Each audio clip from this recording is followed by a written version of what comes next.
अस्सलाम वालेकुम। आज हम एक बहुत ज़्यादा अहम टॉपिक जो है वो डिस्कस करेंगे, और ये टॉपिक आपको पता है, सब लोग काफ़ी देर से उस चीज़ को पढ़ते भी जा रहे हैं और सब ने उस चीज़ को देखा भी है, जो पाकिस्तान इंडिया का क्राइसिस था। तो आज हम सबसे पहले उसके कुछ रीजंस को देखेंगे कि वजूहात क्या थे। उसके बाद ऑपरेशंस जो हुए, जो इंडिया ने किया, पाकिस्तान ने किया, उनको भी आसान ज़बान में समझने की कोशिश करेंगे, और साथ में ये भी देखेंगे कि क्या ये क्राइसिस मुकम्मल तौर पर ख़त्म हो गए या अभी भी उसके बादल मंडला रहे हैं। तो उसको शुरू करने से पहले आप सब लोगों से रिक्वेस्ट है कि चैनल को सब्सक्राइब करें, वीडियो को लाइक करें और शेयर करें, और अपने कमेंट में ज़रूर बताइएगा कि आपको वीडियो कैसी लगी और उसमें आप किस तरह की वीडियोज़ और चाहते हैं। तो हम स्टार्ट करते हैं, और सबसे पहले हम उन वजूहात को समझने की कोशिश करते हैं जिसकी वजह से ये क्राइसिस आया। तो उसमें सबसे पहला जो रीज़न है वो हम सबको पता है, जो इंडियन हॉस्टिलिटी है टुवर्ड्स पाकिस्तान। आपको पता है जो रिसेंट गवर्नमेंट, जो काफ़ी अरसे से बीजेपी की गवर्नमेंट है, जो फाशिस्ट गवर्नमेंट है, वो हमेशा से पाकिस्तान को मुकम्मल तौर पर ख़त्म करना चाहती है। वो चाहती है कि पाकिस्तान का नामो निशान ख़त्म किया जाए, अखंड भारत का जो वो उनका सपना है उसको वो पूरा करने की कोशिश करना चाहते हैं। और इसीलिए वो मुख्तलिफ किस्म के जो इंसिडेंट है, जैसे रिसेंटली उन्होंने पहलगाम का इंसिडेंट जो 22 अप्रैल को हुआ, उस तरह के इंसिडेंट करवाते हैं ताकि पाकिस्तान पर अटैक करने के वो मुख्तलिफ किस्म के जो बहाने हैं वो ढूंढ सके। उसके बाद जो दूसरा रीज़न बनता है वो इंटरनेशनल पावर्स हैं। आपको पता है कि डिफरेंट ब्लॉक्स दुनिया में बनते जा रहे हैं, चाहे आप बात करो यूएसए, चाइना राइवलरी की बात करो, ओवरऑल जो पूरी दुनिया में है वो ब्लॉक पॉलिटिक्स बढ़ती जा रही है। तो इंटरनेशनल पावर भी चाहती थी कि क्यों ना इंडिया को आजमाया जाए, क्या वो चाइना को टक्कर दे सकता है। अगर वो पाकिस्तान को हरा देगा आसानी के साथ तो इट मीन्स वो चाइना का मुकाबला करना उसके लिए कोई मुश्किल नहीं है। लेकिन आप सबको पता है कि पाकिस्तान इंडिया के क्राइसिस में इंडिया को मुंह की खानी पड़ी, और इसलिए जब शुरू में अगर हम बात करें क्राइसिस जब शुरू हुआ तो यूएसए के वाइस प्रेसिडेंट कहते हैं कि इंटरनल मामला है इंडिया पाकिस्तान का, खुद सुलझा लेंगे। लेकिन जैसे ही इंडिया को डैमेज हुआ बहुत ज़्यादा, उन्हें समझ आ गई कि अब बचाना पड़ेगा, इंडिया को बचाना पड़ेगा ताकि ये मसला मज़ीद बढ़ ना जाए। उसके बाद जो तीसरा रीज़न बनता है, जो तीसरी वजह बनती है जिसकी वजह से ये क्राइसिस बना, वो पाकिस्तान इटसेल्फ भी है। अगर आप देखें काफ़ी अर्से से, 2 साल से पाकिस्तान एस्टेब्लिशमेंट हो, पाकिस्तान की गवर्नमेंट हो, उसका जो पोस्चर था, लोगों का जो उसके बारे में पर्सपेक्टिव था, वो बहुत ज़्यादा कोई अच्छा नहीं था। पाकिस्तान एस्टेब्लिशमेंट का भी जो इमेज था वो बहुत ज़्यादा डाउन हो चुका था। तो of course Pakistani government, Pakistani establishment चाहती थी कि इस तरह की क्राइसिस सिचुएशन अगर बनती है तो वो लाजमी इसको चाहेंगे कि इस सिचुएशन से वो फ़ायदा हासिल करें। और वो फ़ायदा सबको नज़र आता है कि किस तरीके से उनका जो पोस्चर्स है, किस तरीके से उनका जो इमेज है वो ओवरऑल बहुत ज़्यादा बेहतर हो चुका है, और पूरी कौम उनके साथ स्टैंड कर रही है।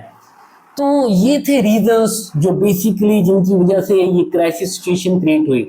अब हम समझते हैं उन ऑपरेशंस के बारे में थोड़ा सा, कि जो इंडिया ने सबसे पहले स्टार्ट किया था, जो 7 मई से स्टार्ट हुआ, जिसको उन्होंने ऑपरेशन सिंदूर का नाम दिया, और उसमें उन्होंने अटैक किया, पाकिस्तान की 9 साइट्स को अटैक किया, जिसमें बहुत से सिविलियंस को शहीद किया गया, और पाकिस्तान ने वो तमाम सबूत, तमाम एविडेंसेस जो थे वो सब कुछ शो करवाया और बताया दुनिया को कि किस तरीके से टेररिस्ट की बजाय उन्होंने किस तरीके से आम आवाम को निशाना बनाया है। और इसी रिटेलिएशन में पाकिस्तान में कैसे उनके 5 जहाज़ गिराए, जिसको CNN ने, रेटर्स ने, दुनिया के जितने भी इंटरनेशनल मीडिया थे, उन्होंने इस चीज़ को एविडेंस के साथ शो किया कि कैसे पाकिस्तान ने इंडिया के राइफल और दूसरे जो जेट्स थे उनको कैसे गिराया।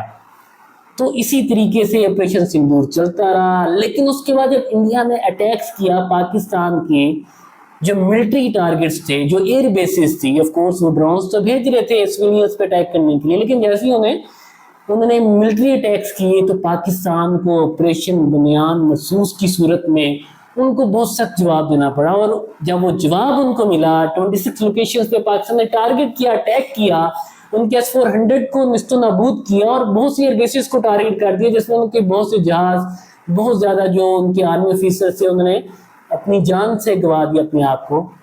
तो उसके बाद फिर Indian foreign minister, Indian prime minister गुहार लगाते हुए यूएसए के पास पहुंचे कि हमें बचा लिया जाए, इससे पहले मजीद डैमेज हो जाए। تو پھر انہوں نے پلیڈ کیا جو انڈین کی آؤٹ لیٹس ہیں, جو انڈین ایکسپرٹس ہیں جو اس چیز کو کہتے ہیں کہ واقعی انڈیا نے جا کے یو ایس اے کو ریکویسٹ کی کہ ہمیں بچا لیا جائے اور سیز فائر کیا جائے, اور ایٹ دی اینڈ پاکستان اور انڈیا نے سیز فائر کر لیا. لیکن کیا یہ سیز فائر سچویشن کی کرائسس کا اب ختم کر دیتا ہے اس کو؟ کیا کرائسس نہیں ہوگا؟ کیا وار نہیں ہو سکتی؟ تو ایسا نہیں ہے. انڈیا کو کیونکہ منہ کی کھانی پڑی ہے, ان کو نقصان ہوا ہے, تو آف کورس اس کا بدلہ لینے کی کوشش کریں گے. الیکشن مزید جب قریب آئیں گے, مین الیکشن, تو وہ مزید اس طرح کے ڈھونگ رچائیں گے, اٹیک کرنے کی کوشش کریں گے. تو پاکستان کو تیار رہنا ہوگا, پاکستان کو اپنے ڈیفنس کو بھی تیار کرنا ہوگا, اس کو بھی مزید اسٹرینتھن کرنا ہوگا, کیونکہ پاکستان کے پاس جو HQ-9 ڈیفنس سسٹم ہے وہ اس قابل نہیں ہے کہ وہ بہت زیادہ جو ہائی اسپیڈ میزائلز ہیں ان کو انٹرسیپٹ کر سکے. تو پاکستان کو اچھے ڈیفنس سسٹم کی ضرورت ہے, چاہے وہ چائنا سے پروکیور کیا جائے یا رشیا کے ذریعے آپ پروکیور کرو.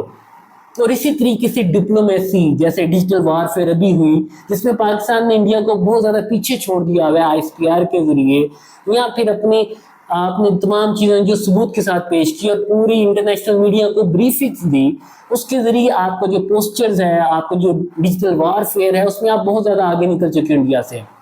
تو اسی ڈپلومیسی کو قائم رکھتے ہوئے اپنے ڈپلومیٹس کے ذریعے, جیسے انڈیا نے بھی کچھ ایک مشن بھیجا ہوا ہے پھر دنیا کا جو ٹور کر رہا ہے, جس میں ڈفرینٹ جو آل پارٹیز کے لوگ ہیں وہ شامل ہیں, اور وہ جو انڈین بیان ہے اس کو بیچنے کی کوشش کر رہے ہیں. سیم لائک پاکستان کو بھی اس کے بیانیے کو کاؤنٹر کرنے کے لیے ملٹیپل ویز, ملٹیپل اسٹریٹجیز کو اپنانا پڑے گا, تاکہ پاکستان ڈیفنس میں اپنے آپ کو اسٹرانگ کرے, بلکہ پاکستان ڈپلومیٹیکلی بھی ان کو شکست سے دوچار کرے.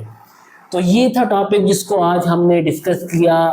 اگر آپ کو مزید کچھ جاننا ہوگا, مزید ٹاپکس کے ساتھ ہم پھر دوبارہ حاضر ہوں گے, جس میں ہم باقی جو امپورٹنٹ ٹاپکس ہوں گے ان کے بارے میں ڈسکشن کریں گے. تب تک کے لیے تھینک یو, اللہ حافظ.